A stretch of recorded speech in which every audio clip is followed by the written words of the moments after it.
देखिए मेरी नजर में और प्रश्न कोई पूछना हो तो राहुल गांधी से पूछना चाहिए। ऐसा है भाई साहब कि सोनिया गांधी जी जब विषय करप्शन से जुड़ा होता है, कांग्रेस के कई कार्यकर्ता मेरे बारे में जो उल जलूल बोला है, मुझे ये समझ नहीं आता कि उनके पति के नाम से आपको इतनी चोट क्यों पहुंचती है। चोट हमको नहीं लगती है, हमें ना बीजेपी से चोट है ना कांग्रेस से चोट है। भाई साहब कहाँ विकास किया सकते हो? एक सेकंड में आपका भाषण सुनने नहीं आया। अपना क्या टूटे घरों में और वो भी मिट्टी के मकानों में रहना वो विकास है? क्या महिलाओं का रात में शौच में जाना वो विकास है? क्या बिजली का ना होना वो विकास है? और जहां तक गांधी का सवाल है कि राहुल गांधी अगर उनमें क्षमता होती, कांग्रेस शिष्टाचार की सारी सीमाएं, मर्यादा की सारी सीमाएं तोड़कर, जब हमने प्रश्न किया मनमोहन सिंह जी के नेतृत्व में हुए कोईले के घोटाले की, और मुझे लगता है भ्रष्टाचार को इस तरह से भी नहीं जोड़ना चाहिए कि हमारा भ्रष्टाचार ठीक और दूसरे का गलत है। स्मृति जी, मुझे इसमें दोहरे मापदंड इसलिए लग रहे हैं कि ईरानी की रस्सी जल गई मगर ऐठन अब भी बाकी है।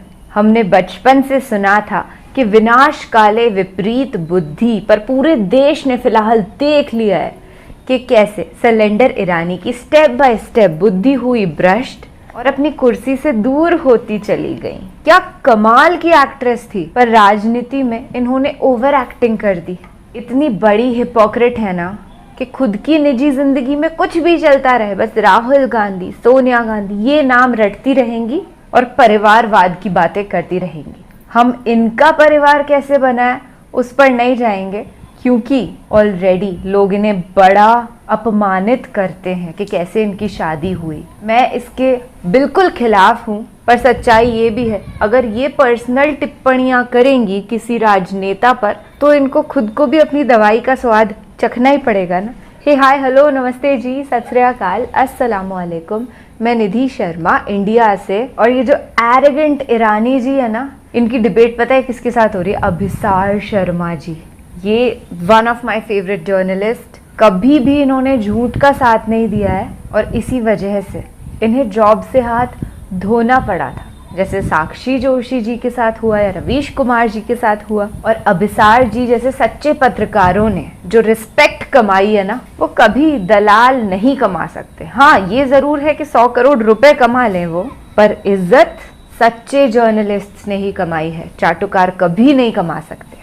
डेमोक्रेसी का चौथा स्तंभ कहा गया है मीडिया को, जिसे गोदी मीडिया दूषित करता है। तो गोदी से दूर एक दुनिया में एंटर करते हैं। बहुत ज्यादती हो गई आपके साथ स्मृति जी। अभी तक समाप्त नहीं हुआ है, आगे आगे देखिए होता है क्या। उम्मीद पे दुनिया कायम है जी, ठीक है। आगे आगे देखिए होता है क्या। भाजपा में महिला नेताओं को लेकर के उनको इस तरह से चक्कर में फंसाने की पुरानी परंपरा है। क्या ऐसा नहीं लगता कि जो भाजपा की गुटबाजी रही है, ऐसा लगता नहीं आपको इस तरह कोई साजिश आपके खिलाफ की गई हो? नहीं, देखिए मेरा नाम स्मृति है, लेकिन आपको थोड़ी बहुत विस्मृति जरूर हुई है। आपने कहा कि फंसा दिया। मुझे ऐसा लगता है कि हमारे संगठन में कई लोगों ने कई ऐसे स्थलों से चुनौती दी है कांग्रेस पार्टी को, जो विशेषतः भाजपाई क्षेत्र नहीं माने जाते हैं या फिर भाजपा के गढ़ नहीं माने जाते हैं। तो ये सही नहीं है आपका आकलन। बीजेपी का एक वक्त ऐसा था जब सिर्फ 2 सांसद थे देश की संसद में, तब भी लोग बहुत सारा गणित हमें सिखाया करते थे। लेकिन इतना सच है कि मुझे इस लायक समझा गया कि कठिन परिस्थितियों में मुझ जैसा योद्धा चुनौती दे सकता है। ये क्षमता बहुत कम लोगों में होती है। मेरे संगठन में मुझ में ये क्षमता देखी, मैं उसके लिए आभारी हूँ। पर मैं कहती हूँ कि चित भी आपकी, पट भी आपकी। आप हार गई तो एक शहीदी होगी आपका। वैसे ही कद बढ़ गया अपनी पार्टी में कि आपने चुनौती पार्टी की ओर से स्वीकार बड़ा बड़ा है। और मैंने जीवन में कभी भी फायदे या नुकसान से कोई भी कदम नहीं उठाया। मैंने अपने संगठन को कभी चुनौती दी के ये नहीं कहा कि अरे मुझे ये चाहिए वो चाहिए। ये झूठ है, झूठ है, झूठ है। देखिए मेरी नजर में, और ये ना सिर्फ मेरी नजर की बात है बल्कि ये फैक्ट है, इसलिए अगर प्रश्न कोई पूछना हो तो राहुल गांधी से पूछना चाहिए। आपने देखा होगा कटाक्ष के तीर मेरी ओर से पहले नहीं चलते, क्योंकि आपकी जानकारी मेरे संगठन के बारे में बहुत कम है। आपके गले नहीं उतर रही बात कि मुझे इतने सारे नाम पता है, वो अलग बात है। क्या आप वापस अमेठी आएंगी, इस कंस्टिट्यूएंसी को नर्चर करेंगी, या जैसे कि उन्होंने सवाल उठाया कि आप गायब हो जाएंगी? मेरे पास प्रमाण है ये देने का कि मैंने कब रहकर कितना काम किया, चाहे वो संगठन का हो या जनता का हो। लेकिन इन बातों से अमेठी का विकास नहीं होता। तो क्या ये बातें कि सोनिया गांधी विदेशी है, उनके इलाज पे कितना खर्चा होता है, या 50 करोड़ की गर्लफ्रेंड है, इन बातों से देश का विकास कहीं होता है? ऐसा है भाई साहब कि सोनिया गांधी जी के बारे में मैंने विकास के मुद्दों पर कभी कभी प्रश्न किए हैं जो सार्वजनिक हैं। मैंने किसी भी नेता पर कोई भी निजी कटाक्ष नहीं किया। अच्छा। जहां तक कि 50 करोड़ की बात है, जब विषय करप्शन से जुड़ा होता है तो क्यों कांग्रेस पार्टी हमेशा उसे भावनाओं से जोड़ती है? मैं अगर चाहूं तो आज सार्वजनिक तौर पर अपने कुछ ऐसे पत्र जो मुझे मिले हैं अथवा मेरी इंटरनेट पे, फेसबुक पे, ट्विटर पर कांग्रेस के कई कार्यकर्ता, पदाधिकारियों ने मेरे बारे में जो ऊल जलूल बोला है उसे यहां प्रकाशित करके सहानुभूति मांगकर मार्टर बन सकती हूं, लेकिन मैंने आज तक ऐसी राजनीति नहीं की है। मैंने भावनाओं में लोगों को नहीं बहकाया है, क्योंकि यहां पर रिश्तों से बहुत लोगों ने वोट बटोरा है, लेकिन ये कभी नहीं कहा कि परिवार अगर माना है तो मात्र 5 साल में एक बार ये रिश्ता क्यों याद आता है।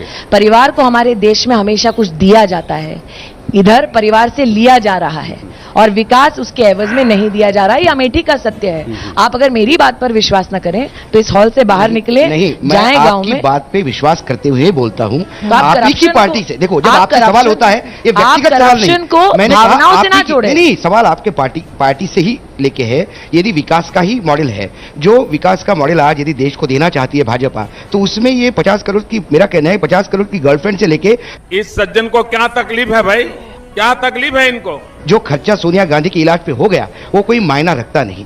जो आपकी बातों से ही ऐसा लगता है जो आप ये कह रहे हैं। मैंने आपको स्पष्ट रूप से कहा कि अगर बात करप्शन की है, भ्रष्टाचार की है, तो उसे भावनाओं से मत जोड़िए। ये तो स्वयं सोनिया गांधी जी का कहना था, उनके खिलाफ करप्शन के चार्जेस थे। ये मेरा वक्तव्य नहीं है, सोनिया जी का वक्तव्य है। इसका मतलब सार्वजनिक तौर पर कांग्रेस की अध्यक्षा ने स्वयं स्वीकारा कि जो करप्शन का, भ्रष्टाचार का चार्ज लगाया जा रहा था कांग्रेस, वो सच था, वरना अगर वो निर्दोष होते तो सोनिया गांधी। स्मृति जी, आपकी जो बार बार आप प्रियंका को आप श्रीमती वड्रा कह रही हैं, तो उसके वो ऐसी आप कह रही हैं, उसके पीछे कुछ मंशा है? हम रुक करते हैं। ये समझ नहीं आता कि उनके पति के नाम से आपको इतनी चोट क्यों पहुंचती? आप चोट हमको नहीं लगती, हमको लगता है कहीं ना कहीं आपको ये जवाब देने के लिए बहुत असहज हो जाती है, तब ये उठा के सवाल हम पे उछाला जाता है। क्या श्रीमती वाड्रा का नाम श्रीमती वाड्रा नहीं है? हमें ना बीजेपी से चोट है ना कांग्रेस से चोट है। भाई साहब एक सेकंड। तो दोस्तों, आज की इस वीडियो में बस इतना ही। हम उम्मीद करते हैं कि यह वीडियो हमारा आप लोगों को पसंद आया होगा। तो आप लोग कमेंट में बताइएगा कि आप लोगों को वीडियो का कौन सा पार्ट सबसे अच्छा लगा, और आप एक बार इस चीज़ को कमेंट के द्वारा हमें ज़रूर रिप्लाई कीजिएगा, और चैनल को सब्सक्राइब और वीडियो को लाइक कीजिएगा, जिससे कि हमारा मोटिवेशन बढ़े और हम ऐसे ही आप लोगों के लिए अच्छी से अच्छी वीडियो लेके आ सकें अपने इस चैनल पे। तो हमारे इस चैनल को आप लोग ज़रूर से ज़रूर सब्सक्राइब कीजिएगा। तो मिलते हैं नेक्स्ट वीडियो में, तब तक के लिए धन्यवाद। जय हिंद, जय भारत।